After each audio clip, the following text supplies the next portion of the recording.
Hi friends, எல்லாம் எப்படி இருக்கீங்க? பாருங்கள், தக்காளி செடி கலக்கலன்னு வளர்ந்துருக்கு பாருங்கள். நான் விதையே போடல.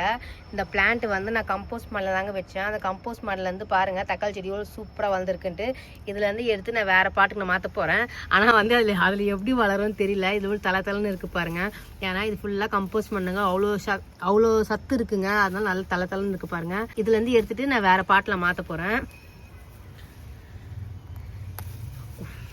வேரே கட் ஆயிடுச்சு. மண்ணு கொஞ்சம் காஞ்சி போயிருந்தா தண்ணி ஊற்றிட்டு எடுத்தா கொஞ்சம் ஈஸியாக வருங்க. அது எல்லாருக்குமே தெரிஞ்சது தான்.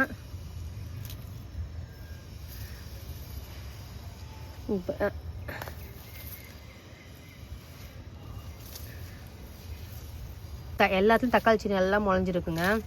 வேற இதில் மாற்றி வச்சா எப்படி வரும்ன்ட்டு தெரியல.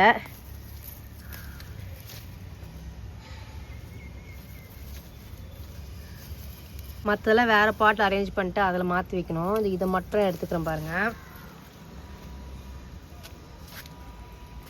இதில் தாங்க வைக்க போகிறேன். இது பாட்டிங் மிக்ஸ்லாம் ஏற்கனவே பண்ணதாங்க. இப்போ எதுவுமே நான் பண்ணலைங்க.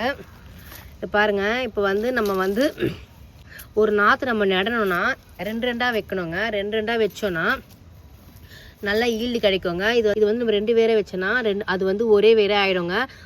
ஒரு பிளான்ட்டுக்கு என்ன சத்து தேவையோ அது மட்டும் எடுத்துக்கும். நமக்கு நிறைய ஈல்டு கிடைக்குங்க. அதோட கணக்குக்கு பார்த்தோன்னா அது ஒரு பிளான்ட்டுங்க. நம்மளுக்கு இது 2 பிளான்ட்டு.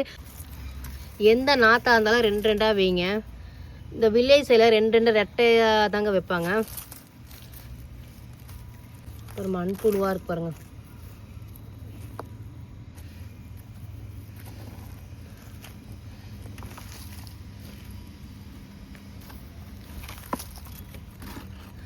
ஒரே வேற ஆயிடுச்சுன்னா நமக்கு வந்து மண்புழு உரம் வேற என்ன ஃபெர்டிலைசரும் அதிகமாக போடணும் அவசியமே கிடையாது. ஒரு பிளான்ட்டுக்கு எவ்வளோ வந்து ஃபெர்டிலைசர் போடுறோமோ அந்த அளவுக்கு போட்டால் போதும். பாருங்க, எல்லா நாத்தையும் இதில் வச்சுட்டாங்க. நம்மளோட கணக்குக்கு இது வந்து 10 செடிங்க. ஆனால் பாட்டோட கணக்குக்கு இது வந்து 5 செடி தாங்க. இந்த மாதிரி 2 வைங்க. நிறைய தக்காளியும் கிடைக்கும். ஃபெர்டிலைசரும் அவ்வளோ போட தேவையில்லைங்க. இது வந்து முள்ளங்கி செடிங்க. நான் வந்து மொத்த விதையும் நான் ஒரே இடத்துல போட்டு விட்டுட்டேன். இப்போ வந்து தனித்தனியாக நான் நட போகிறேன்.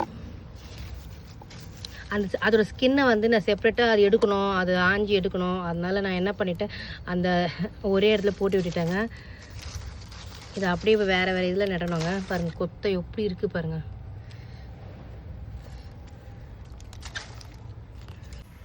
அதுக்கு முன்னாடி கொஞ்சம் இப்படி நோண்டிக்கணுங்க. நம்ம வந்து மொத்தமாக நம்ம விதையை வந்து 2 விதையை போட்டு வச்சுன்னா ஒரு இடத்துல வரும், வராமல் போகும். அதனால இந்த மாதிரி நான் போட்டு வச்சுட்டேங்க. 2 நட போகிறேங்க.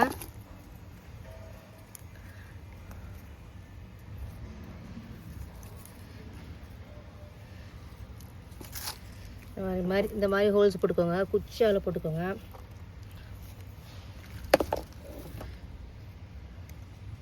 ரெண்டாக வச்சுக்கலாம். சீட்ஸை வந்து நம்ம கடையில் வாங்கினான்னு வச்சுக்கோங்க, அவங்களே வந்து லூஸாக கொடுப்பாங்க. லூஸாக விதை சீட்ஸ் மட்டும் கொடுப்பாங்க. இது வந்து நானே விதைய விட்டுதுங்க. அதனால் அந்த தோலை பிக்க முடியல, ரொம்ப கஷ்டமாக இருக்கும். அதனால அப்படியே மொத்தமாகவே நான் போட்டேங்க. இப்போ ஊருக்கு போகிறதுனால நெட்டு விட்டுட்டு போனால் வந்த உடனே கொஞ்சம் காய் பிரித்து கொஞ்சம் சமைக்கலாம். அதனால தாங்க இந்த மாதிரி இப்போ பண்ணுறேன். அதை பாருங்கள், வெங்காயத்தூள் வேஸ்ட்டாக போயிருந்ததுங்க.